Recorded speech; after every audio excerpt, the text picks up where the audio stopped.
Good morning, my name is Randy Shelley. Today I'll be talking about the election of 1912. The election of 1912 actually occurred during the Progressive Era. The Progressive Era was in the early part of the 1900s. The Progressives stood for so many things that we just value today and we potentially just take for granted today. For example, the Progressives, they stood for women's rights.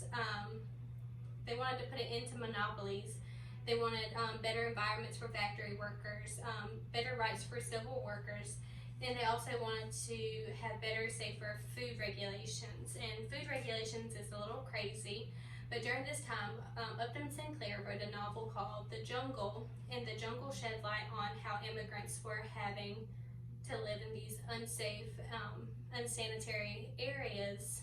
And this opened up the eyes of so many people that we needed better food handling purposes and protocols. One of the biggest historical events that actually happened during the Progressive Era was the election of 1912. The election of 1912 had three main candidates. There was Theodore Roosevelt, William Taft, and Woodrow Wilson. There was a Republican, a Progressive, and a Democrat that ran, and because of this, this caused Woodrow Wilson to actually win the 1912 election, and it was all due to the differences that Theodore Roosevelt and Taft actually had. First, Theodore Roosevelt was our 26th president. He served 2 full terms in office. His first term he served was extended a little bit because of the assassination of McKinley. He was vice president and was brought to presidency. He was a progressive reformer. He wanted to end monopolies. He wanted the government to help the people have better rights and to protect the consumers.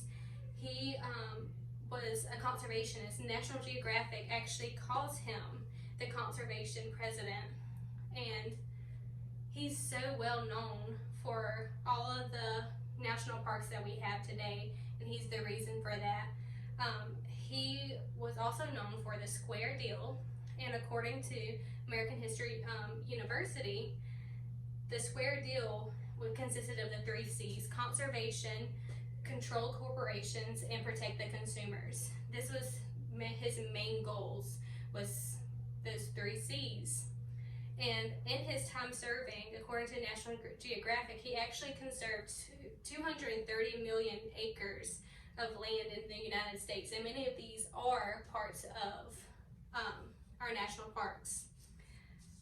Next, William Taft was actually our 27th president. He only served 1 term. He was more focused on other things. He was the president, and then he became the Chief of Justice according to the White House website. He was the only president to have actually been president and served on the Supreme Court. He had progressive goals and ideas just like Theodore Roosevelt. He had very similar goals and ideas to go towards with progressive movements. He wanted to be able to change and make a difference in the country and to help the people and help the government be for the people. Together, their relationship, they were both friends. Theodore Roosevelt and William Taft were actually friends initially. They were both progressive and they both had similar ideas, and they both wanted to end monopolies, have better hours for factory workers. They wanted civil rights for leaders, and they wanted to help the women's suffrage movement. They wanted women to have the right to vote. Theodore Roosevelt actually supported and encouraged Taft to run for presidency after he decided to retire. Theodore Roosevelt was finally ready to retire after his 2nd term, and because he knew his friend had the same ideas and policies, he wanted him to be in place and in charge of the country. So this in turn is why Taft actually ran for presidency, because of Theodore Roosevelt wanted and asked him to.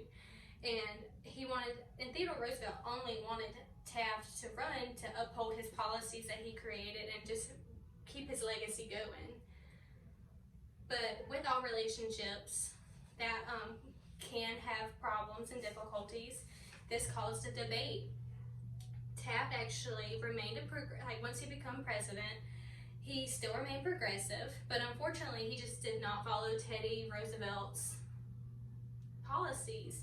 Even though he was still progressive and stood for the people and still had the same ideas, he didn't keep the same policies that Theodore Roosevelt actually had in place. And Roosevelt was no longer in control, and this made him upset because his friend had at this time essentially betrayed him. So this caused a huge debate, and Theodore Roosevelt was upset, so he decided to run for the next election. This next election was the election of 1912. Theodore Roosevelt decided to run against Taft. Well, the problem was Taft and Roosevelt were both Republicans, so Theodore Roosevelt decided to create his own party. So he created a progressive party, and he named this party, his progressive party, the Bull Moose Party. And with this, we had a Democrat, Woodrow Wilson was the other candidate, a Democrat, and then a progressive, the Bull Moose, and a Republican running in office.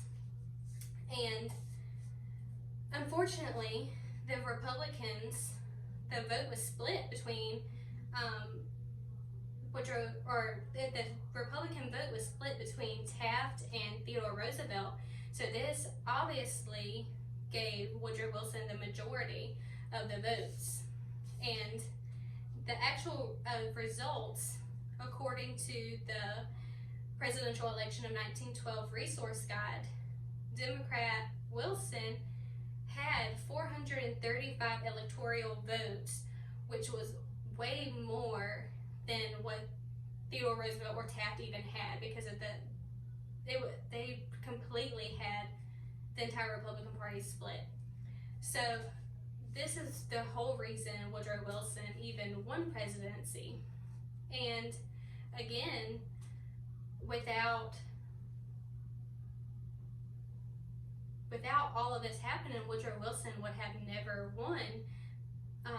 He just was there. Like, usually at this time in the progressive era, a Republican would have won this type of election, but due to the differences and the debate that Teddy Roosevelt and William Taft had, it split the party, in turn allowing Woodrow Wilson to win.